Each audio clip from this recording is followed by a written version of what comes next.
자, 아무래도 개인 투자자들이 투자의 방향성을 정할 때 어떻게 해야 하는지 한번 생각을 해보시면 미천한 개미인 나 말고 이 외국인과 기관은 뭘 살까, 뭘 담을까 그렇죠. 이런 거 좀 찾아보게 되지 않나요? 네, 맞아요. 이 개인은 아무래도 이 큰 사람들이 대체 뭘 사는가 볼 수밖에 없는데요. 이 최근에 국민연금이 8년 만에 가치형 국내 주식 발굴을 위해서 위탁운용사 선정에 나섰다라고 합니다. 다시 한번 이 가치주의 시대가 도래하는 것 아니냐라는 이야기들이 나오고 있는데요. 오늘 트렌드 섹션에서 알아보겠죠? 네, 맞습니다. 오늘 이슈 경제에서는 김대중 교수님과 저희가 함께 하면서 가치주의 이야기는 물론이고 1분기 실적 시즌이 도래했으니까 이 어닝 서프라이즈 그리고 어닝 쇼크로 희비가 갈릴 종목들에는 어떤 게 있을지도 알아보도록 하겠습니다. 네, 함께 해주실 세종대 경영학과 김대중 교수님 나오셨습니다. 교수님 어서 오세요. 네, 안녕하십니까. 안녕하세요.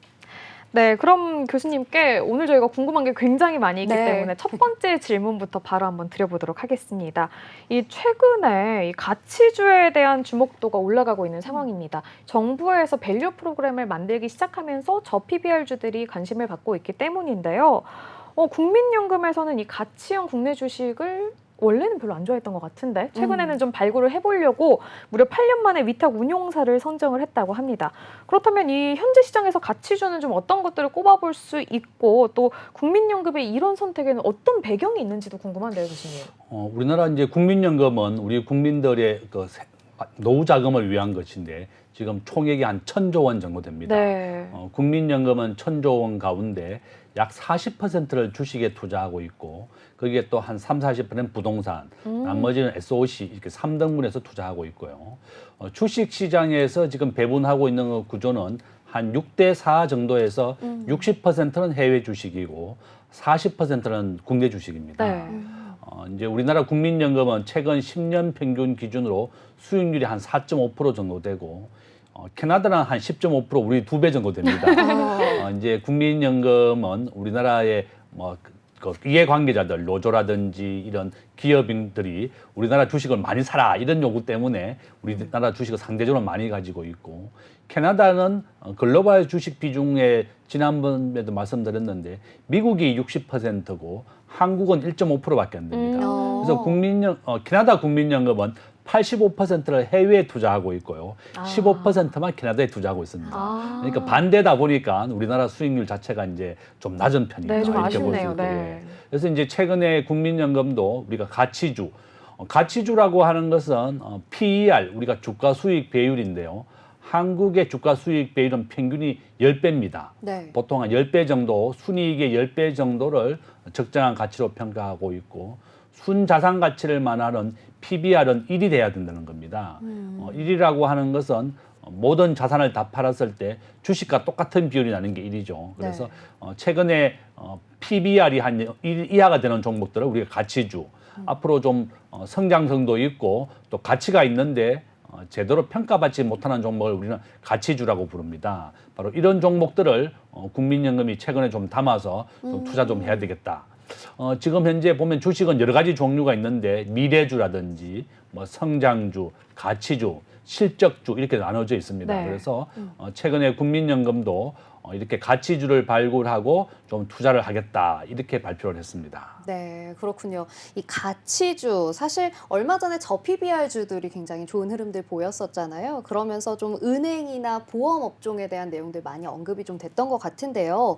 그렇다면 이 가치주가 부각되고 있는 이 시점에 우리 국민연금은 어떤 가치주들을 많이 담았는지 궁금합니다. 어떤 종목들 좀 많이 담았고 그 면면이 좀 어떤가요, 교수님? 지금 현재 뭐 최근에 가치주를 우리가 최근에 국민연금의 3개 프로그램을 이제 운영했는데요. 네. 이게 보시면 베어링 자산운용이 투자하고 있는 게 한섬이고 그다음에 트러스턴 자산운용이 한국알코올 그다음에 CNC 인터내셔널 이런 기업입니다. 네. 그런데 제가 이제 이렇게 이 기업들을 다 찾아보니까 시가총액이 1조가 안 되는 기업입니다. 5천억밖에 안 되고 뭐 2천억밖에 안 되는 기업이니까 저는 개인들에게 투자하기는 좀 우려스럽다. 네. 보통 저는 이제 주식하시는 분들에게 추천하는 제일 좋은 방법은 시가총액 1등에 투자하는 것. 한국은 삼성전자이고 미국은 마이크로소프트이고요. 대신에 업종이 1등인 종목. 우리가 업종에서 1등하는 종목을 골라야 되겠고 최소한 외국인들이 30% 이상 주식을 투자한 종목을 해야 됩니다.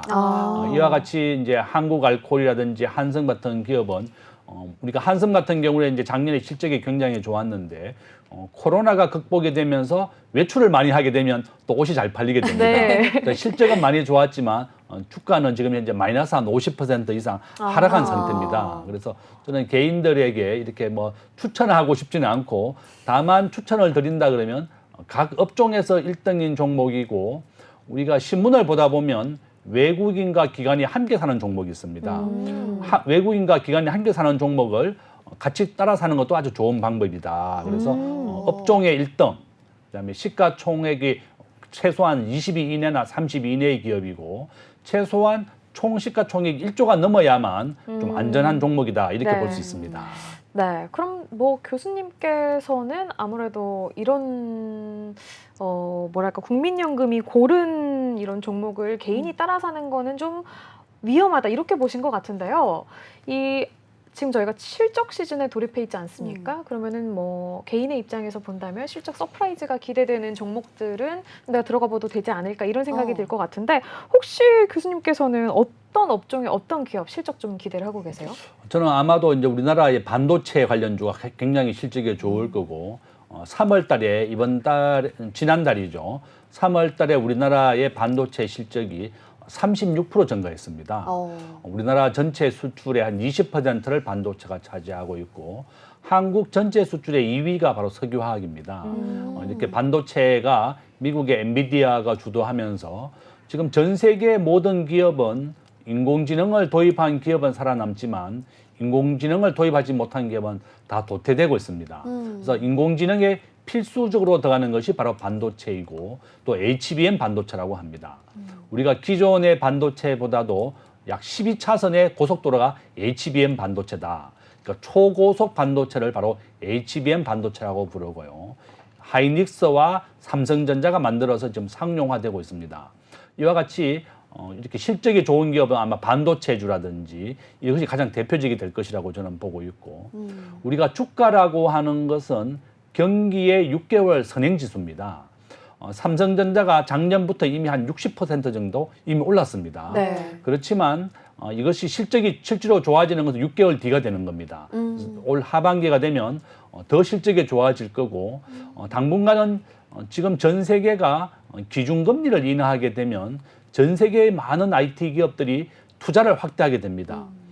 금년에 목표로 하고 있는 미국의 기준금리는 5.5에서 4.6까지 내릴 겁니다. 네. 아마 이제 금년 6월부터 기준금리를 0.25% 세 번씩 내리겠다고 했는데요.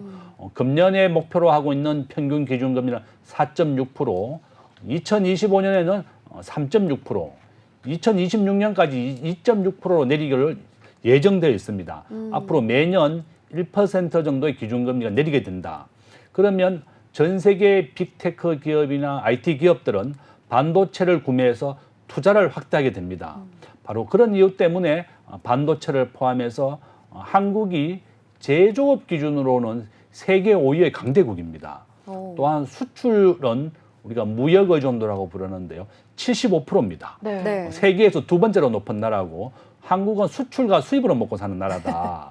그래서 이렇게 반도체나 석유화학이나 앞으로 실적이 좋아지고 업종을 대표하는 종목을 투자하는 것이 가장 좋고 또 안전하다. 이렇게 말씀을 드립니다. 아, 그렇군요. 아까도 이야기해 주셨는데 외인이 많이 사는 걸 사라. 이렇게 정리를 좀 해볼 수 있을 것 같습니다. 사실 지금 이야기해 주신 것처럼 삼성전자의 실적이 굉장히 기대되고 있는 중이잖아요. 그런데 교수님께서도 말씀하셨던 것처럼 이 HBM과 같은 차세대 반도체에 대한 실적들은 아직 반영이 안 됐다. 이제 추후에 2분기에서부터 반영이 될 것이다라는 전망들도 나오고 있는데요. 그렇게 좀 실적 전망이 밝기 때문에 그럴까요? 4월 코스피 지수 전망이 전부 핑크빛이었습니다, 교수님. 모두 다 2,800선은 거뜬히 넘을 것이다. 그리고 삼성증권의 경우에는요, 2분기에 2,900선 터치까지 전망을 했는데요. 좀 너무 안심하고 있는 게 아닐까, 너무 긍정적인 게 아닐까라는 생각이 드는데 어떠세요, 교수님? 저는 아마 올 연말이나 내년까지 이제 우리가 전고점을 돌파할 수 있을 것이다. 우리나라의 전체 전고점은 3,600포인트입니다. 제가 현대 정권에 입사한 게 1994년인데 그 당시에 주가가 1,000포인트였습니다. 그러니까 30년이 지나서 겨우 종합주가 지수는 3배밖에 안 올랐습니다. 네. 그렇지만 같은 기간에 삼성전자가 100배 올랐습니다. 서울의 대표적인 엄마 아파트가 한 12배 정도 올랐습니다. 네, 네. 그러니까 우리가 장기적으로는 종합주가 지수에 투자하는 것보다는 이와 같이 성장성이 있고 발전하는 종목에 투자하는 것이 가장 안전하고 이렇게 장기 투자를 하게 되면 100배 이상 큰 수익이 납니다. 그래서 앞으로 어떤 종목이 그 업종을 대표하고 한국 경제를 이끌어갈 것이냐. 그래서 한국에서는 당연히 전체 업종의 20%가 바로 반도체가 차지하고 있기 때문에 반도체의 대장주 삼성전자는 당연히 이제 우리가 함께 투자를 해야 되겠고, 한국이 이제 그러면 전쟁이 종식된다든지 미래 예측을 좀 해야 됩니다. 그러면 올 가을이 이제 좀 있으면 여름이 되면 장마가 집니다. 네. 그럼 장마와 관련된 주라든지 또 전쟁이 끝나게 되면 전쟁이 종식되면 가장 또 각광을 받는 게 건설주라든지 네. 해외 건설 이런 분야가 되겠고 플랜터주가 되겠습니다. 그래서 유서와 관련돼 있고 앞으로 전 세계 경제가 어떻게 변화되는지를 함께 보면서 관련된 업종을 찾아야 됩니다. 그러면 지금 전쟁 관련주이기 때문에 전쟁과 관련된 기업들의 무기를 만드는 기업들이 네. 날개를 팔린 듯이 잘 팔리고 있고, 그럼 전쟁이 종식된다 그러면 건설주라든지 플랜터, 화학주가 또 각광을 받게 됩니다. 이와 같이 주식은 항상 6개월 선행지수이기 때문에 어떤 종목이 지금의 트렌드와 맞는지 그것을 함께 봐야 된다, 이렇게 말씀을 드립니다. 네, 잘 들어봤습니다. 이 증권사에서 전망하고 있는 이런 낙관론에 대한 교수님의 의견까지 저희가 들어봤는데요. 이거는 좀 개인적인 궁금증이기도 한데 짧게 답변해 주셔도 좋을 것 같습니다. 반도체 너무 좋다, 계속 사라, 이렇게 지금 말씀을 해주셨는데 그럼 2차 전지는 혹시 지금은 좀 쳐다보면 안 되는 종목인가요? 참 2차 전지주가 네. 참 우리 국민들 많이 이제 속상하게 하고 네, 있습니다. 저도 속상합니다. 네. 예, 그렇죠. 그래서 뭐 미국의 테슬라를 포함해서 BYD 이런 전기차가 지금 현재 왜 안 팔리고 있는가 하면 충전 인프라가 부족하기 때문에 그렇습니다. 지금 전기차의 절반은 바로 배터리 관련주입니다. 네네. 그러니까 뭐 LG 엔솔부터 해서 우리 에코프로비엠 전부 다 2차 전지 관련주인데 자동차가 잘 팔려야만 전지주가 살아날 수가 있습니다. 그래서 아마도 올 연말이나 뭐 하반기로 갈수록 다시 만약에 이제 미국의 기준금리를 6월부터 내리게 된다 그러면 네. 테슬라를 포함한 전기차는 다시 살아날 것이고 기준금리가 하락하게 되면 투자를 확대하게 됩니다. 그러면 다시 전기차도 성장할 것이다. 지금 현재 전기차가 실적이 계속 하락하고 있는 이유는 충전 인프라가 부족하다 보니까 전기차가 팔리지 않고 있는 겁니다. 네. 테슬라를 가진 친구들 얘기를 들으니까 지방에 갈 때는 집에 있는 내연차를 몰고 가고 서울에서만 테슬라를 모는 거예요. 지방에 가면 충전 인프라가 없고 네네. 고속도로에서 20분 이상 충전을 못하게 돼 있습니다. 네. 줄 서 있는 사람이 많아서. 맞습니다. 이와 같이 맞습니다. 전기차에 대한 충전 인프라가 한국을 포함해서 전 세계가 부족하기 때문에 그렇고, 지금 전 세계 모든 자동차의 10%가 전기차입니다. 네. 원래 당초 계획은 2030년까지 한 절반 정도를 전기차로 대체하겠다고 했는데 충전 인프라가 부족하다 보니까 미국이나 뭐 유럽이나 지금 충전 인프라 시설을 빨리 확대를 해야 되는데 또 이건 두 개의 전쟁이 벌어지고 있고 고금리이기 때문에 네. 투자를 못 하고 있습니다. 아하. 바로 이런 이유 때문에 테슬라나 전기차가 잘 안 팔리니까 이와 관련돼 있는 필수적인 부품이 바로 우리나라 전지주다. 바로 네. 이런 이유 때문에 전지주가 좀 하락하고 있지만 장기적으로는 이런 전기차가 잘 팔린다 시점이 된다 그러면 배터리주도 다시 성장을 한다. 네. 이렇게 말씀을 드립니다. 네, 좋은 말씀 잘 들어봤습니다. 제가 궁금해서 2차 전지 관련돼서 좀 여쭤봤는데요. 아무래도 6월에 실제로 이 기준금리가 인하가 될지 이 부분을 첫 번째 이 모멘텀으로 좀 생각을 해보셔야 될 것 같고, 충전 인프라 이슈를 말씀을 해주셨는데 저도 이 전기차를 타고 있지는 않지만 주변에 전기차 타는 친구들이 그 얘기를 굉장히 많이 맞아요. 하더라고요. 특히나 뭐 고속도로에서 진짜 불편하다. 맞습니다. 네, 그런 부분도 저희가 한번 장기적으로 생각을 해보면서 단기적으로는 조금 어렵지만 중장기적으로 전지주 담아가 보시면 어떨까 네. 이렇게 마무리를 좀 해보면 좋을 것 같습니다.